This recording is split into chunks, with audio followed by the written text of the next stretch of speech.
여러분, 속에 있는 게 밖으로 나오는 겁니다. 우리 안에 있는 게 나오는 것이지 없는 게 나오는 게 아니에요.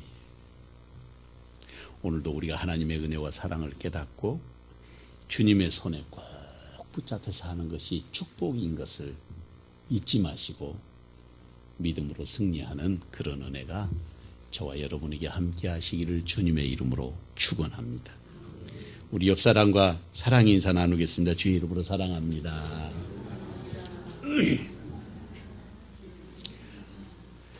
한 번 더 하죠. 주의 이름으로 축복합니다. 감사합니다. 나라 안팎이 코로나 바이러스 우한에서 온 것, 우리말로는 그 무한이거든요. 무기할 때 무자. 그 무한에서 일어났는데 이게 지금 전 세계를 발칵 뒤집어 놓고 있어요. 그리고 심지어는 그것을 이용해서 교회 예배도 못 드리게 하는 그런 공문이 구리시에서 나와가지고, 구리시가 발칵 뒤집어졌습니다. 또 우리 총회에서 강력하게 항의를 했습니다. 예배를 못 드리게 해서. 그래 공문을 다시 바꿔서 지금 예배 드리는 것은 빼고 공문이 내려왔어요. 이 갈수록 나라가 이상해지고 있는 거죠. 이인영 대통령 민정수석인가요? 그 양반이 이번에 총선이 끝나면 전체적인 개혁을 하겠다는 거예요. 그리고 그 개혁하겠다는 목표 속에 교회도 들어있습니다. 그래서 그 크리스찬 잡지들 가운데 난 글을 보니까 드디어 감춰졌던 마각을 드러내고 있다. 이렇게 나와요. 외국에 있는 사람들이 굉장히 우리나라를 걱정을 많이 합니다. 잘 돼 있는 것도 사실이지만 지금 이 흘러가고 있는 여러 가지 정부의 요소들이, 정부가 진행하고 있는 것들이 너무너무 반민주주의, 자유주의에서 반대되는 곳으로 진짜 가고 있어요. 더 심한 이야기도 들려오고 있는데 우리가 깨어서 기도해야 될 때입니다. 이런 것을 보면서 주님 오실 때가 정말 가까웠구나, 그런 생각이 들어요. 제가 작년에도 그런 이야기를 말씀을 드렸는데, 지금 트럼프 대통령이 작년에 제가 그런 그 계획을 갖고 있는 것 같다고 하는 뉴스를 미국에 있는 목사님들의 그 강의를 통해서 들었거든요. 근데 지금 팔레스타인과 평화조약을 맺으려고 합니다. 국가로 인정해주고, 그리고 정부도 갖추되 군대를 가질 수 없는 나라로 이렇게 세우려고 합니다. 우리나라 신문에는 안 나오죠. 그래서 이스라엘은 굉장히 그것을 크게 환영하고 있어요. 웨스트뱅크라고 그러는데 그 요단강 서쪽에 있는 그 광야 지역, 그 땅을 이제 이스라엘 땅으로 지금 트럼프가 인정하고 있습니다. 그러니까 이제 팔레스타인에서 그걸 지금 반대하고 있지만 내부적으로는 어느 정도 조절이 다 된 것 같아요.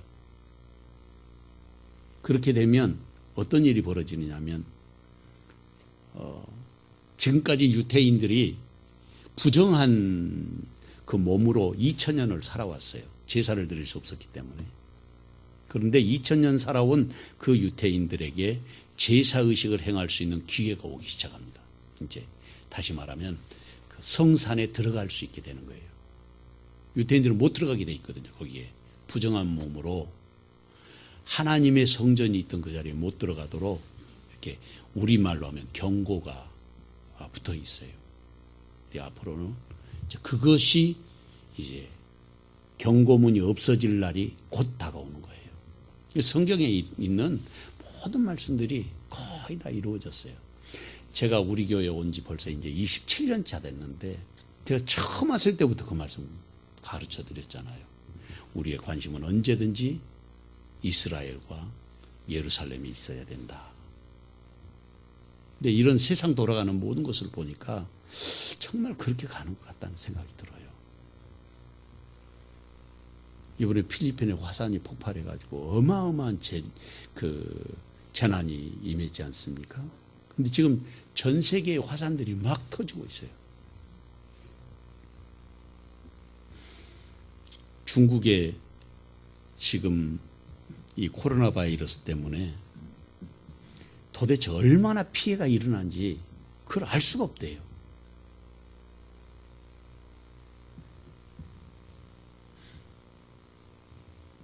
그리고 중국에 감염된 그런 그 환자가 뭐 15만 명 그런데 15만 명이 아니라 150만 명이라고 하는 그런 뉴스가 이미 발표돼 있었어요. 기도하고 이런 일이 일어날수록 정말 주님 오실 때 가까웠는데 그게 더 기쁜 일이에요. 우리에게 있어서는 하나님이 주신 축복과 하나님의 약속이 우리에게 다가오고 있다 하는 사실을 꼭 기억하고 진실된 마음으로 살고 더 주님께 가까이 하는 그런 믿음의 역사가 우리 성도들에게 함께 하시기를 주의 이름으로 축원합니다. 마츠시다 고노스케라는 이름을 들어보셨어요? 이분의 이름은 일본 사람인데 일본의 그 내셔널이라고 하는 기업, 그 기업을 이루신 기업 총수입니다. 그분이 말년에 거느린 그 기업이 570개나 된다고 그래요. 어느 날 회사 직원이 이 마츠시다 고노스케 회장님에게 여쭤봤대요. 회장님 어떻게 이렇게 큰 성공을 이루셨느냐고. 그랬더니 회장님이 나는 하늘로부터 3가지 큰 은혜를 입었다 그러더랍니다. 그 3가지 큰 은혜가 뭐냐고 물어봤습니다. 그러니까 이 회장님이 첫째는 내가 가난한 것이고 둘째로는 내 몸이 너무너무 허약한 것이고 세 번째로는 내가 못 배운 것이다 그러더랍니다. 그러니까 깜짝 놀랐어요. 아니 말씀을 들어보니까 너무 불행한 것인데 아니 그게 어떻게 하나님의 은혜라고 생각하십니까? 그랬더니 이분이 뭐라고 대답했냐면 나는 가난 속에 태어났기 때문에 부지런히 일해야만 먹고 살 수 있다는 사실을 내가 어렸을 때부터 알았다. 그래서 부지런히 일했다는 거예요. 그 다음에 두 번째로는 내가 너무 약하게 태어나서 늘 내 건강을 지키고 열심히 내가 운동을 해서 지금까지도 30대의 건강을 유지하고 찬물로 내가 냉수 마찰도 할 수 있는 그런 건강한 몸을 가지고 있다. 90이 됐는데.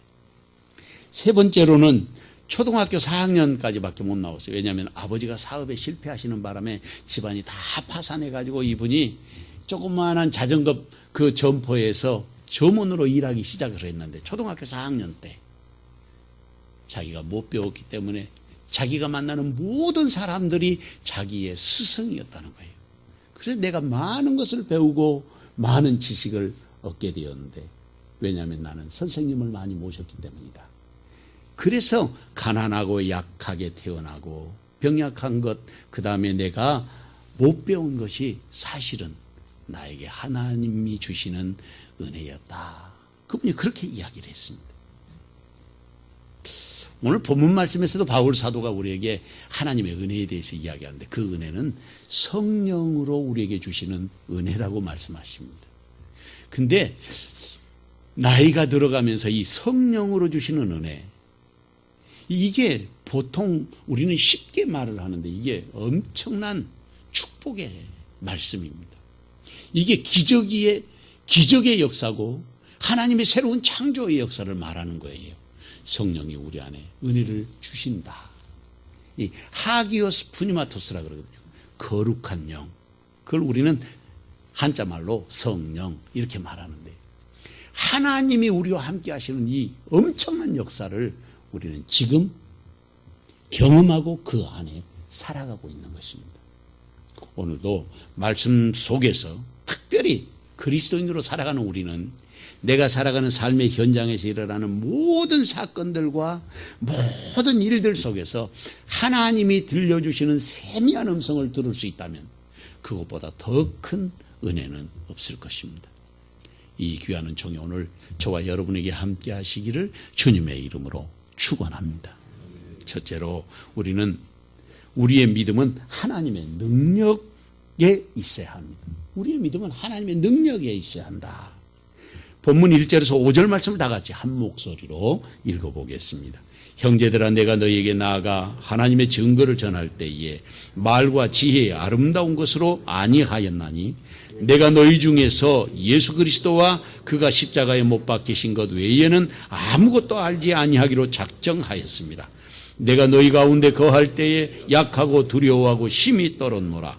내 말과 내 전도함이 설득력 있는 지혜의 말로 하지 아니하고 다만 성령의 나타나심과 능력으로 하여 너희 믿음에 사람의 지혜에 있지 아니하고 다만 하나님의 능력에 있게 하려 하였노라. 아멘. 고린도 교회는 아주 복잡하게 얽혀 있었습니다. 한마디로 말하면 정리되지 못한 지혜로 자기 잘난 맛에 사는 교회, 그게 고린도 교회였습니다. 그런 사람들이 가득했어요. 이것을 다른 말로 표현하면 리더십의 부재, 다 자기 잘난 맛에 사는 것이니까 리더십의 부재라고 말할 수 있습니다. 그래서 이 고린도 교회의 문제가 지금 로마 감옥에 있는 바울 사도에게 도움을 요청한 거예요. 감옥에 갇혀 있는 사람에게 도움을 요청해. 자유로운 사람들. 그래서 고린도 교회에게 보낸 편지가 오늘 본문의 말씀입니다. 본문 1절 이하의 말씀을 보면 형제들아, 내가 너희에게 나아가 하나님의 증거를 전할 때에 말과 지혜의 아름다운 것으로 아니하였나니 내가 너희 중에서 예수 그리스도와 그가 십자가에 못 박히신 것 외에는 아무것도 알지 아니하기로 작정하였습니다. 그렇게 말하고 있습니다. 그러니까 바울 사도는 하나님의 증거를 전할 때 말과 지혜의 아름다운 것으로는 하지 않았다는 거예요. 그리고 오직 예수 그리스도와 예수님의 십자가만을 말씀하기로 작정하시기로 이 마음 먹었다는 것입니다. 그렇게 바울 사도가 말한 그 목적이 어디 있겠습니까? 그것은 앞에 살펴보았던 것처럼 고린도 교회에 너무 문제가 많은 거예요. 그것을 바울 사도가 간파했기 때문입니다. 자기가 믿는 것을 절대로 잘못될 리 없다고 생각하고 있었어요. 사실은 본문의 말씀 앞에 우리가 지난주에도 말씀을 살펴봤습니다마는 바울파, 아볼로파, 게바파, 심지어는 그리스도파.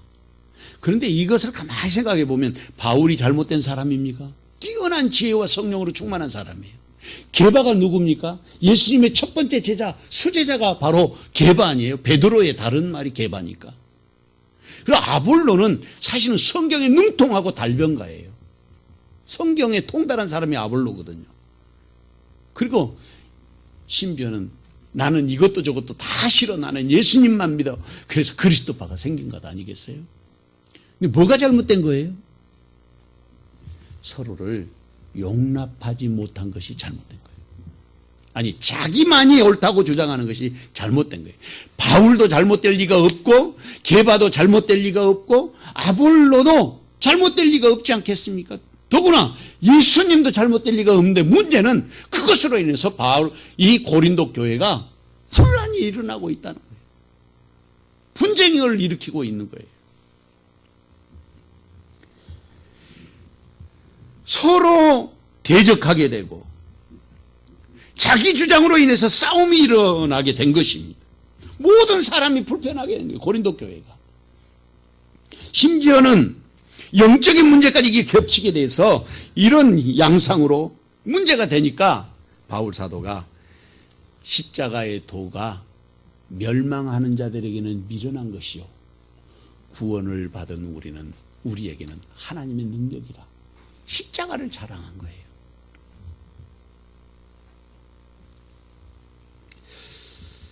고린도 교회가 가져야 될 진정한 믿음의 자세, 신앙의 가치관, 어떤 것이어야 하는가, 그것을 보여주는 거예요. 다른 건 안 중요합니다.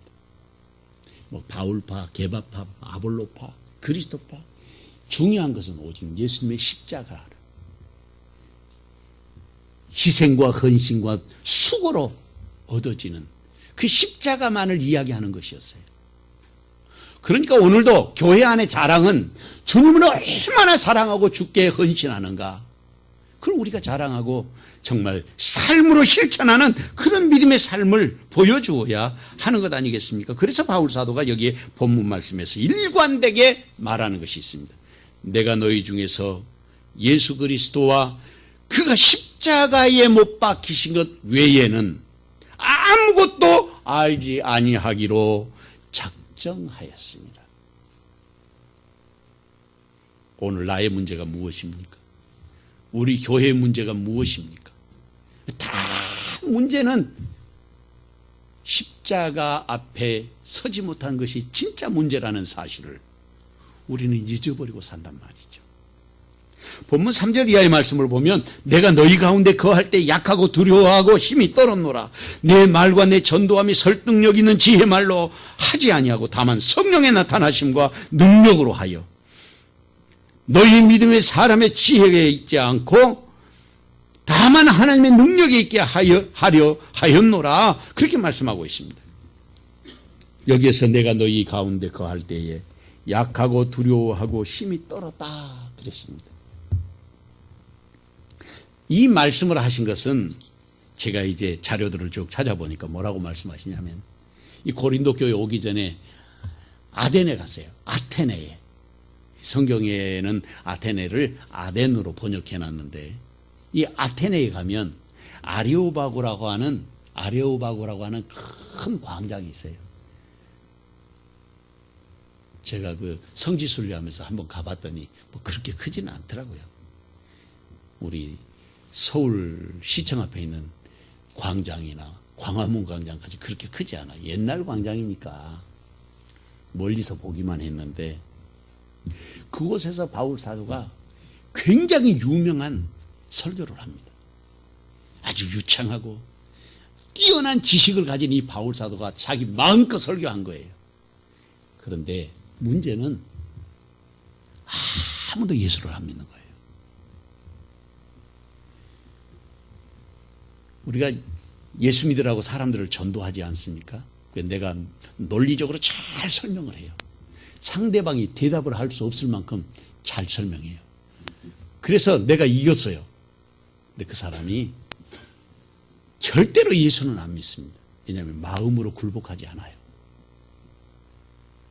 그렇기 때문에 십자가에 못 박히신 예수, 그분을 전하는 것이 중요합니다. 다시 말하면 내가 희생하고 내가 양보하고 내가 더 많이 사랑하는 헌신의 수고가 있어야 되는 거예요. 그래야 열매가 맺혀지는 것이지. 그래서 바울 사도가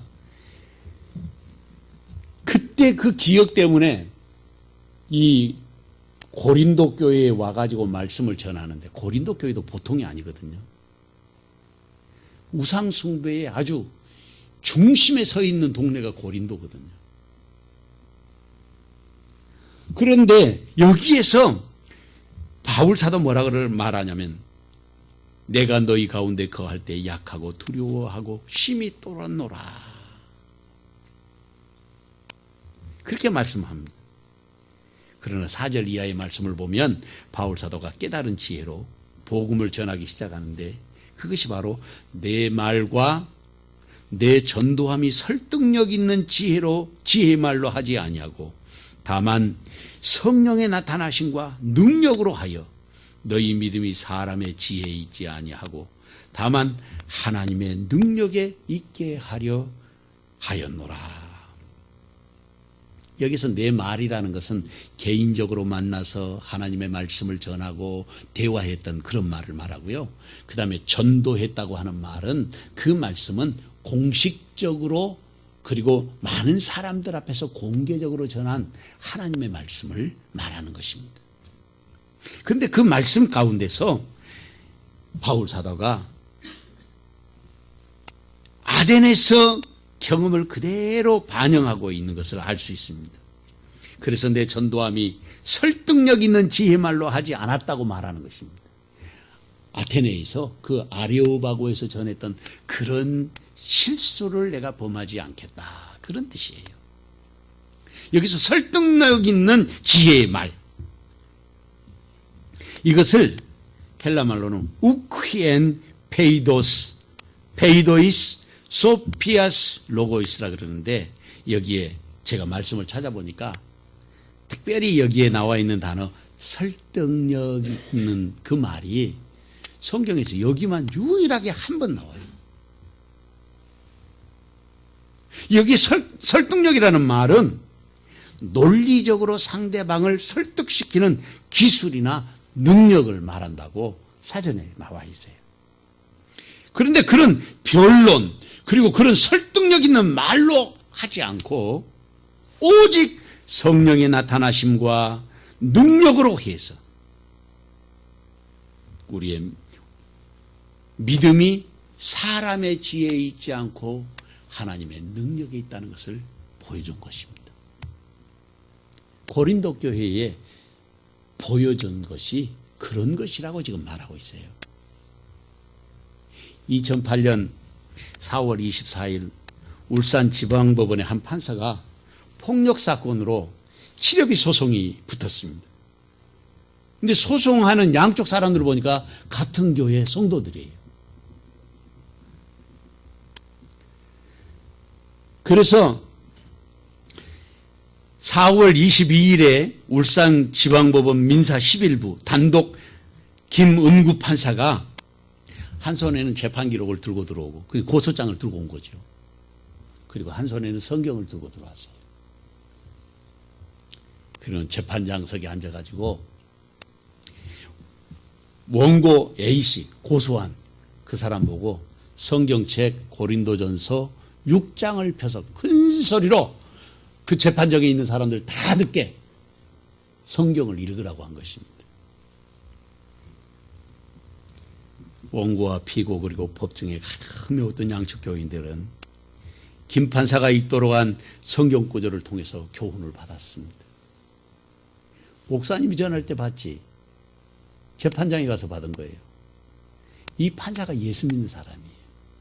그냥 놔두면 또 고소하고 계속해서 그럴 것 같으니까 성경 말씀을 가지고 해결해야 되겠다 해서 양쪽이 화해하고 재판을 취하하는 그런 일이 있었다고 하는 그런 기사가 있었습니다. 데살로니가전서 1장 5절 말씀을 보면 이는 우리 복음이 너희에게 말로만 이른 것이 아니라 또한 능력과 성령과 큰 확신으로 된 것입니다. 우리가 너희 가운데서 너희를 위하여 어떤 사람이 된 것은 너희가 아는 바와 같으니라, 그렇게 말했습니다. 사랑하는 성도 여러분, 우리가 믿음으로 사는 게 맞습니까? 그렇다면 주님 앞에서 우리가 어떤 모습이어야 하겠습니까? 누가 주님의 십자가만을 생각하는 사람이어야 합니까? 누가 하나님의 능력에 붙잡혀서 하는 사람이 되어야 하겠습니까? 주님은 그 자리에 지금 저와 여러분을 부르고 계시는 것입니다. 이 귀한 종이 시간 저와 여러분에게 함께 하시기를 주님의 이름으로 축원합니다. 둘째로 우리는 하나님이 사랑하시는 하나님의 자녀입니다. 본문 6절에서 9절 말씀을 다 같이 한 목소리로 읽어보겠습니다. 그러나 우리가 온전한 자들 중에서는 지혜를 말하노니 이는 이 세상의 지혜가 아니요 또 이 세상에서 없어질 통치자들의 지혜도 아니요 오직 은밀한 가운데 있는 하나님의 지혜를 말하는 것으로서 곧 감추어졌던 것인데 하나님이 우리의 영광을 위하여 만세전에 미리 정하신 것이라. 이 지혜는 이 시대의 통치자들이 한 사람도 알지 못하였나니 만일 알았더라면 영광의 주를 십자가에 못 박지 아니하였으리라.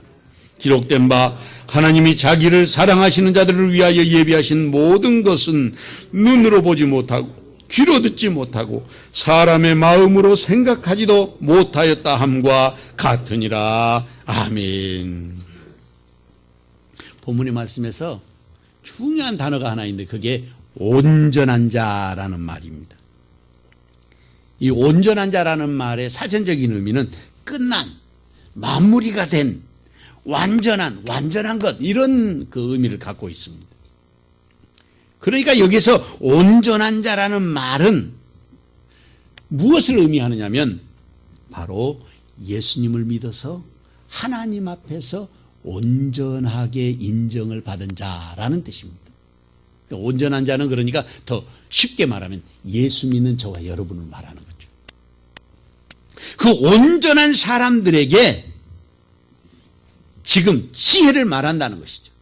근데 그 지혜를 구체적으로 설명하는데 본문의 내용을 보면 첫째는 세상의 지혜가 아니라는 거예요.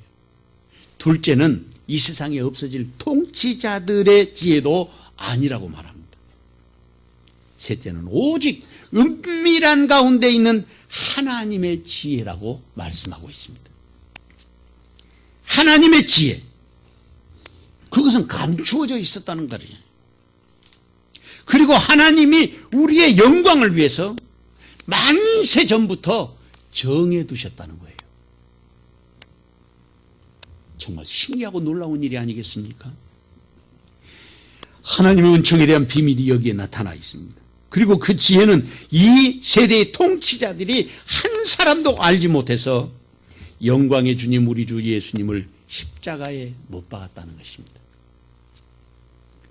그러니까 이 말씀 거꾸로 다시 뒤집어 놓으면 하나님의 지혜는 바로 예수 그리스도가 하나님의 지혜라고 가르쳐 주시는 것입니다. 본문 9절의 말씀을 보면 더 놀라운 이야기를 하고 있습니다. 기록된 바 하나님이 자기를 사랑하는 자들을 위하여 예비하신 모든 것은 눈으로 보지 못하고 귀로 듣지 못하고 사람의 마음으로 생각하지도 못하였다 함과 같으니라. 이 말씀은 8절의 말씀을 설명하고 있는데 하나님이 우리의 영광을 위해서 만세전에 미리 정하신 것인데 하나님이 자기를 사랑하는 사람들을 위해서 예비했다는 거예요.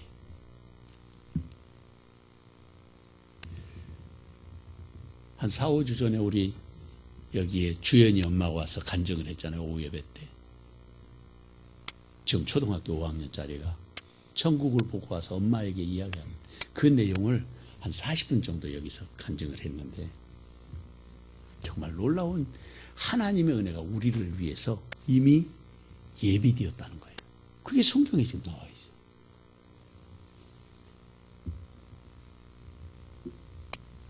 사실 하나님이 우리의 영광을 위해서 만세전에 미리 정하신 것을 우리는 정확하게 알 수는 없어요.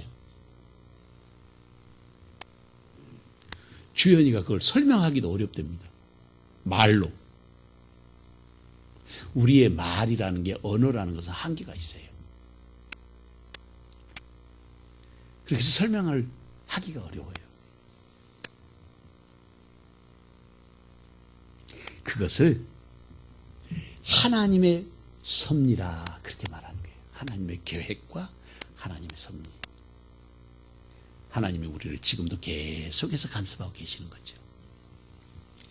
1988년 3월 2일 날 설옥도에 있는 원불교 법당에서 일어난 일입니다. 목탁을 두드리면서 연부를 새벽에 4시에 일어나서 연부를 하기 시작했어요. 이분이 거기 가서 그러니까 포교하기 위해서 우리말로 하면 전도하려고 설옥도를 계속해서 다녔어요. 7년 동안 다닌 거예요. 그래 법당에서 새벽에 꼭두 새벽에 일어나가지고 목탁을 두드리면서 참선을 하고 연부를 시작하는데 자기가 모르는 말이 입에서 나온 거예요. 깜짝 놀랐어요. 예수 믿는 사람들에게 포교를 해도 이 설옥도에 있는 한센시병 그러니까 문둥병자들이 꿈쩍도 안 하는 예수만 잘 믿지 불교는 안 돌아온다는 거예요. 근데 연불이 시작됐는데 엉뚱한 말이 입에서 막 나오더라는 거예요. 근데 연불을 하는데 자기가 가만히 들어보니까 자기가 무엇인가 사로잡혔는데 뭐라고 하냐면 며칠 후 요단강 건너가. 이 말이 목탁을 두드리는데 혀가 그렇게 돌아가더라. 저도 처음에 그 성령에 사로잡혀서 방언하게 될 때 내 의지와 상관없이 혀가 지멋대로 막 돌아다니면서 말을 하더라고요. 깜짝 놀랐어요. 도대체 이게 뭔 소린가? 이게 법당에서 지금 불공을 들이고 있는데. 그래서 얼른 자기는 생각하기를 내가 멸치가 먹고 싶은가? 스님이 그렇게 생각했대요. 왜냐면 며칠 후 그랬으니까. 그런데 그만두려고 하는데도 그만둘 수가 없더랍니다. 이 성령에 강력하게 사로잡히면 이런 일이 벌어져요. 근데 가만히 생각해 보니까 그 말이 어디서 들은지 생각이 나더랍니다. 그거 보니까 그 소록되어 있는 한세시병 환자들을 화장터에서 화장을 하는데 거기서 장례식을 치르면서 부르는 찬송과 후렴이더래요. 자, 생각해 보니까. 그래서 나중에 이제 예수를 믿고 난 다음에 알게 됐는데 그게 성령에 취해 가서 성령께서 강력하게 자기를 사로잡아 가지고 법당에서 성령 충만함을 받은 거예요. 할렐루야. 법당에서 성령 충만을 받아서 이 사람이. 그래서 방언이 터진 거예요. 그래가지고 1시간 정도 그러고 있다가 이제 정신을 차려보니까 막 눈물, 콧물 막 얼굴이 온천지 범벅이 됐더랍니다. 자기가 한 것이 아니라 성령께서 찾아오셔서 이 사람을 강력하게 하나님의 은혜로 사로잡은 거예요. 그분의 이름이 이민교라고 하는 분입니다. 복음에 빚진 사람이라는 책을 쓰고 이분이 나중에 신학을 해서 목사님이 되셔가지고 우즈베키스탄하고 타지키스탄 그곳에서 농아인들 이런 사람들을 모아가지고 선교하고 지금 20년 이상 그분이 그곳에서 선교사로 사역하고 계셔요. 그분이 낸 책의 이름이 복음에 빚진 사람이라는 책입니다. 법당에 찾아오신 하나님을 만나 용서받은 탕자가 돼서 아버지의 사랑을 알게 되고 신학을 하고 그리고 목사님이 되셨다는 것입니다.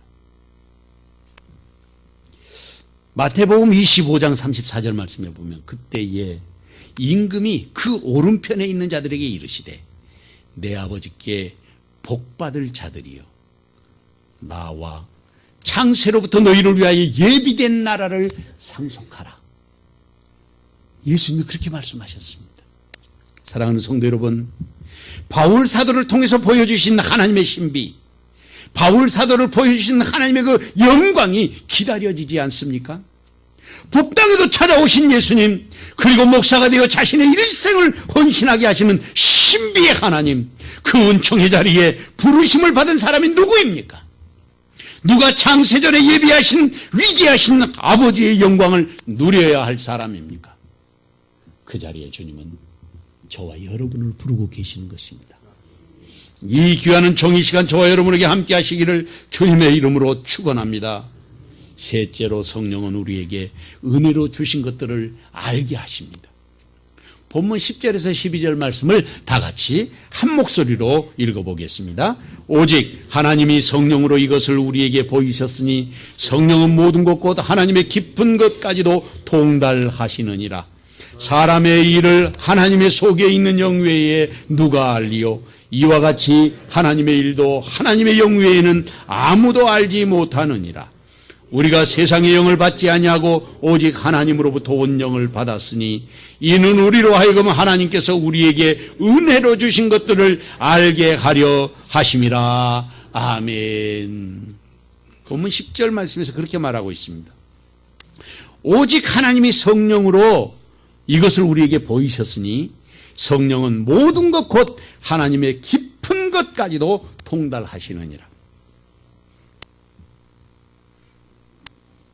오직 하나님의 성령으로 우리에게 보여주신다는 것입니다.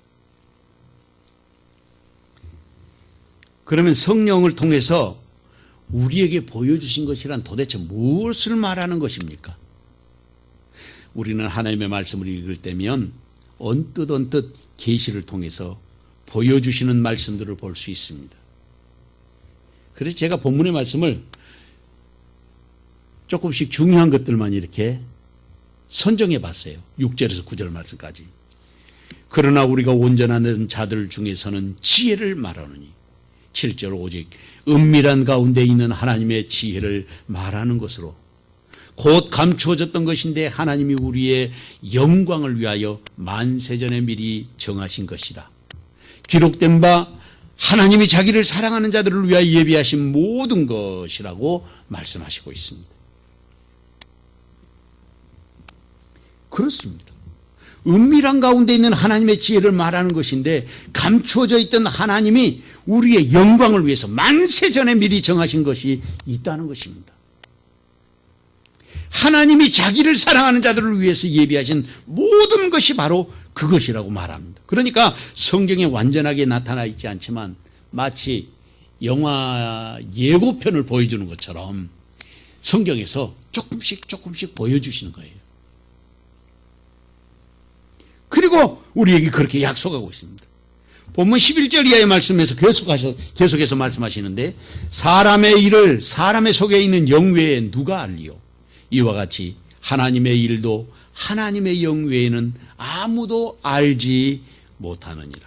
우리가 세상의 영을 받지 아니하고 오직 하나님으로부터 온 영을 받았으니 이는 우리로 하여금 하나님께서 우리에게 은혜로 주신 것을 알게 하려 함이니라고 말씀하시고 있습니다. 하나님의 말씀을 살펴볼 때마다 감춰져 있던 비밀의 문이 하나씩 열려지는 것입니다. 저도 이제 예수 믿는 것이 한 60년 이제 예수를 믿었는데 어렸을 때 예수님을 믿고 또 하나님의 말씀을 본 것과 달리 세월이 지나가면서 점점 말씀이 이루어지는 것을 보고 또 약속되어지는 것들을 하나님이 보여주실 때마다 하나님의 말씀이 이렇게 이루어지는구나. 계시가 열려지는 거죠. 계시가 열려진다는 말은 이전에는 감추어졌었는데 지금은 알게 되어진 것을 말하는 거예요. 그래서 지금도 주님이 주시는 은혜를 받게 하셔서 우리가 믿음 안에서 그 계시를 알게 되는 것입니다. 본문의 말씀에 보면 마지막 부분에 우리로 하여금 하나님께서 우리에게 은혜로 주신 것들을 알게 하려 하심이라 그렇게 말하고 있는데 여기 속에 이 말씀 속에 아주 신기한 그 비밀, 말씀의 그 비밀이 여기 있어요. 헬라 말로는 히나 에이도멘 타 휘포투데우 카리스덴타 헤민 그런데 이 카리스덴타 헤민이라는 말이 하나님의 은혜라는 뜻이에요. 카리스마라 그러지 않습니까? 의미가 변한 것이죠. 그래서 여기에 카리스덴타라고 쓰는 그 단어 속에 놀라운 사실 하나 발견했습니다. 이게 뭐냐면 하나님의 은혜인데 그 하나님의 은혜를 어떻게 설명하고 있냐면 이게 과거에 이루어진 걸 말하고 있어요. 과거에 이루어졌는데 분사 형태로 쓰여졌어요. 그 분사라는 것은 ing 형태거든요. 지금 계속해서 진행된다는 뜻이에요. 그러니까 과거에 주신 그 은혜가 지금도 계속해서 우리에게 공급이 되고 있어서 내가 그것을 받아들이고 있다는 뜻이에요. 이게 제가 말씀을 준비하면서 와 정말 신기하구나.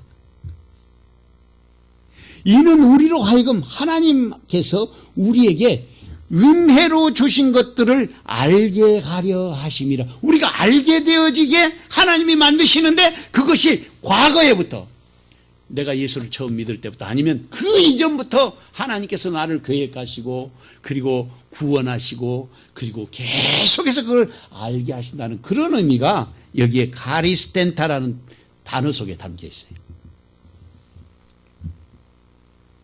그러니까 하나님의 사람은 지금도 내가 인정하든 인정하지 않든 그 은혜가 계속해서 나에게 공급되어지고 있다. 그런 뜻이에요. 그런데 그걸 어떻게 하느냐? 자기의 믿음의 분량만큼 받는 거예요. 본문 11절 말씀을 보면 사람의 일을 하나님의 속에 있는 영 외에 누가 알리요? 이와 같이 하나님의 일도 하나님의 영 외에는 아무도 알지 못하느니라. 그러니까 하나님의 영 외에는 알 수 없는 그것을 알려면 성령과 깊은 교제가 이루어져야 하는 거예요. 성령과 교통하는 삶을 늘 살아야 그걸 더 깊이 이해할 수 있게 된다는 뜻입니다. 하나님의 하시는 일을 우리는 알 수 없지만 오직 믿음으로 살아가는 사람들에게는 성령을 통해서 지금도 은총으로 초대받고 계속해서 그 은혜가 공급되어지고 있다. 그런 말씀이 바로 이 본문의 말씀 12절에 나와 있어요. 정말 신비롭고 아름다운 말씀이 여기 기록되어 있는 것입니다. 우리나라 한국교회 초창기에 평양에 백선행이라고 하는 여인이 있었습니다. 너무 가난해가지고 일찍 시집을 갔어요. 14살에. 14살에 시집 갔어요. 그래서 아들을 하나 낳았습니다. 16살이 됐어요. 근데 남편은 31살, 자기는 14살. 남편이 일찍 죽었어요. 홀로 돼서 16살에 홀시어머니와 그리고 남편이 남겨준 그 아들과 함께 살기 시작했어요.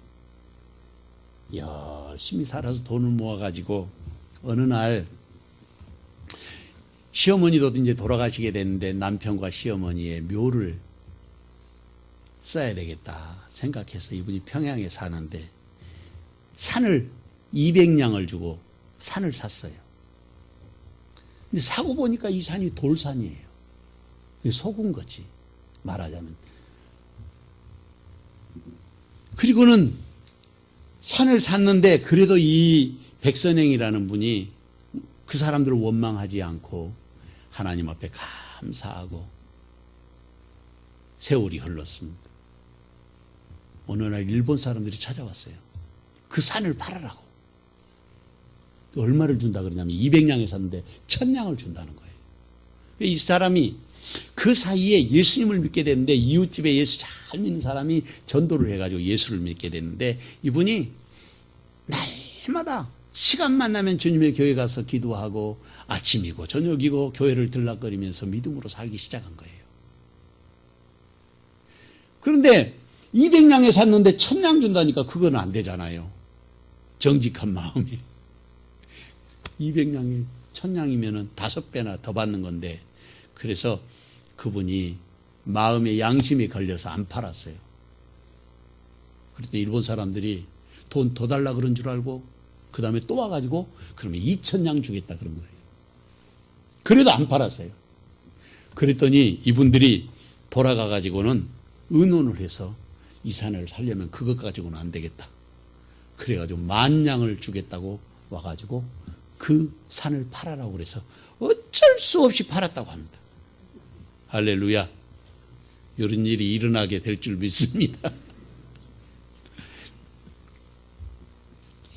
그런데 제가 이 박선행이라고 하시는 분이 그 다음에 어떻게 살았는가를 살펴보니까 이분이 전도를 받고 교회 안에 들어오면서 믿음으로 살고 신학문을 깨닫게 된 거예요. 그리고 그 백광이라고 하는 잡지가 그때 당시에 있었는데 최초의 우리나라의 잡지의 효시라고 합니다. 이분이 후에 1933년 5월 8일 날 85살 나이로 이제 세상을 떠나게 돼요. 백선행이라고 하는 이 여집사님이. 그런데 평양에다가 광성학교, 숭연여학교, 창의학교 등을 세우고 그리고는 이분이 조만식 선생님, 고당 조만식 선생님과 김동원, 주요한 선생님 등과 함께 민족의 개화기를 열어가는 여성 지도자가 되었다는 것입니다. 장례식을 하는데요. 우리 어렸을 때 장례를 치르면 만장이 앞에 가잖아요. 만장. 요즘 젊은 사람은 만장이 뭔지도 몰라요. 장대에다가 깃발에 한자로 이제 뭐 시구나 그 돌아가신 분의 업적을 쓴다든지 뭐 이런 것들을 해가지고 쭉 양쪽으로 그 만장이 길면 길수록 그분의 그 업적을 기리는 것 아니겠어요? 그런데 이 백선행 집사님의 장례식을 치르는데 평양시민 수많은 사람들이 슬퍼하며 사회장으로 그 장례식을 1933년 5월 8일에 치렀다는 것입니다. 요한일서 4장 4절에 보면 자녀들아 너희는 하나님께 속하였고 또 그들을 이기었나니 이는 너희 안에 계신 이가 세상에 있는 자보다 크심이라. 할렐루야. 사랑하는 성도 여러분, 성경은 분명히 그렇게 말씀하십니다. 너희 안에 계신 이가 세상에 있는 자보다 크니라. 세상에 있는 자보다 크심이라고 말하고 있어요. 세상에 있는 자가 누굽니까? 그게 마귀죠. 세상의 임금이 마귀예요. 우리는 마귀가 뿔을 달고 아주 악하게 달려들 것으로 생각하지만 그렇지 않습니다.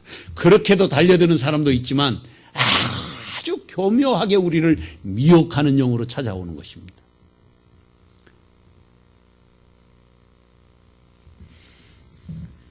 우리 안에 계시는 분이 세상에 있는 자보다 크신 분이십니다. 누가 이 신비한 은총을 누려야 하겠습니까? 누가 성령으로 이끌림을 받는 축복의 자리에 서야 할 사람입니까? 누가 지금도 계속해서 부으시는 하나님의 은혜를 받아 누리며 사는 사람이 되어야 하겠습니까? 그 자리에 주님이 지금 저와 여러분을 부르고 계십니다.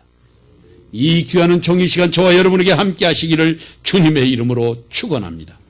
사랑하는 주님, 은혜가 무엇인지, 아버지께서 은혜로 주시는 것이 무엇인지를 깨닫게 하여 주시니 감사합니다. 주님만이 우리의 영원한 주인 되심을 믿음으로 확신하고 흔들림이 없는 참 믿음의 자녀들이 되게 하옵소서. 예수님의 이름으로 기도하옵나이다. 아멘. 찬송가 315장 찬송하겠습니다.